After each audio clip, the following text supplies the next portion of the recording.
Dicho esto, pues hay temas que se abren a debate, digamos, de manera interesante. Yo entiendo, por ejemplo, que en principio me parece lógica la restricción que ustedes plantean, que estaba contemplada en el decreto y que ahora se mantiene, digamos, en lo que tiene que ver con la limitante a la inversión extranjera en el sector. Me parece a mí que tiene lógica esa restricción. Hay países como Estados Unidos que tienen restricciones también a la intervención por parte de extranjeros en temas de seguridad privada. Estados Unidos, con quien firmamos el TLC. Entonces, si bien me parece interesante lo que plantea el senador Velasco, la discusión que se genera un poco de la firma de otros tratados y de leyes que han sido aprobadas por este Congreso, pues hay que revisar eso para entender un poco cuáles son esas restricciones que otros países también tienen, para saber Colombia qué restricciones puede aplicar. Me parece lógico que se haga. Dicho esto, digamos, a mí sí me preocupan, digamos, también otros elementos frente a cómo garantizamos un control y vigilancia efectivos a este sector. El senador Cepeda mencionó problemas que han ocurrido con la vigilancia privada, que comparto, como decía el senador Velasco, no es por ningún motivo la intención de abrir un boquete a eso con este estatuto. Pero sí tenemos que tener mecanismos concretos para controlar que eso no suceda. El senador Cepeda mencionaba lo que ocurrió con el Convivir. Es un ejemplo. Yo les cito otros. No frente a la prestación de un servicio de seguridad en específico, sino asesoría y capacitación y consultoría. Así llegaron aquí Jair Klein y sus compinches. Y fueron traídos para prestar asesoría, no para prestar un servicio de seguridad, sino para prestar asesoría, entrenamiento, capacitación. Y miren lo que derivó esa actuación. Inclusive, según el mismo Jair Klein, en complicidad y conocimiento de miembros de la fuerza pública. Entonces es fundamental que en ese estatuto, aprovechemos el estatuto que ustedes están planteando aquí, para que se generen los mecanismos que garanticen un control y una vigilancia efectivos para que ese tipo de cosas nunca más vuelvan a suceder en Colombia. Ahora, en concreto sobre algunos temas del proyecto, me parece que hay ajustes que requiere el articulado en términos para que quede más claro y concreto. En el régimen de sanciones, por ejemplo, con el equipo que me acompaña aquí en la UTL hemos identificado confusión entre medidas cautelares y sanciones. Se confunden un poco las cosas, qué es una medida cautelar, qué es una sanción.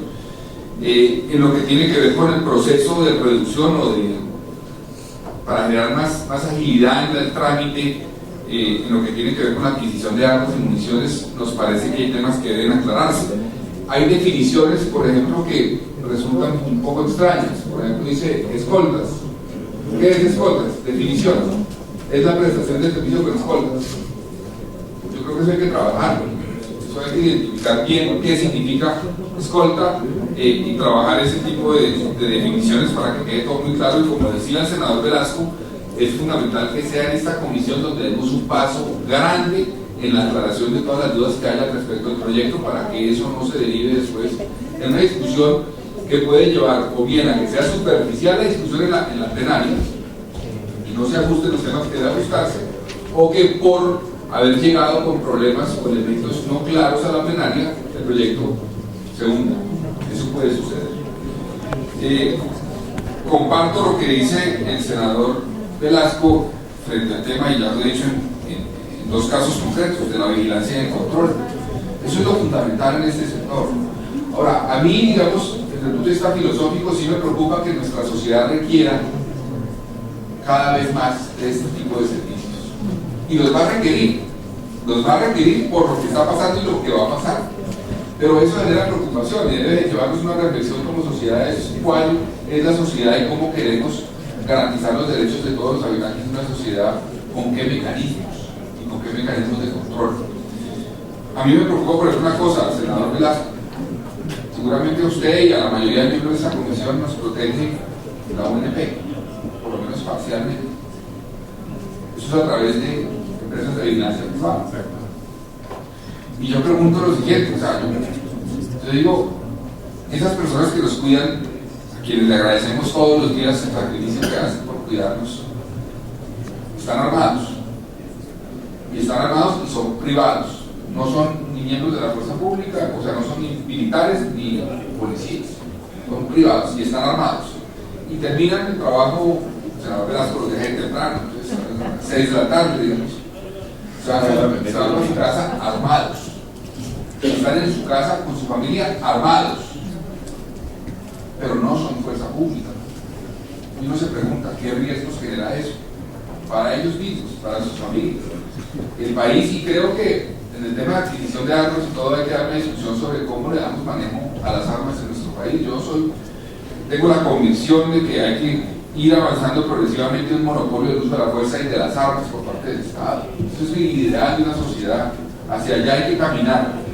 Entonces, esas son preocupaciones que dejo un poco ahí, que creo que de pronto con mecanismos de vigilancia y control se puede mejorar este proyecto de ley, este estatuto de seguridad, para garantizar que la sociedad, pues entendiendo una problemática que tiene, garantice un control y vigilancia de los riesgos que puede generar el hecho de que privados manejen armas, como está sucediendo y va a suceder en nuestro país.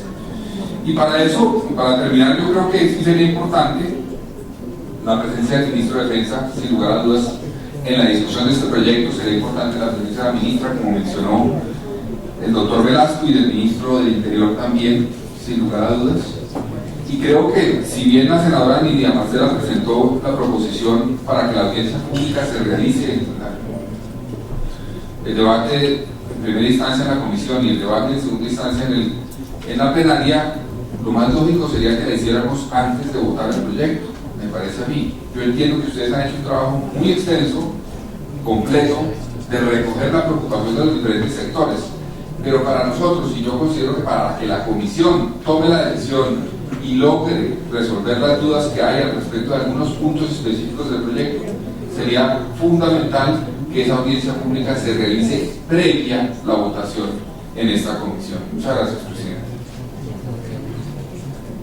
Tiene la palabra el senador Lizcano. Disculpe, senador Lizcano.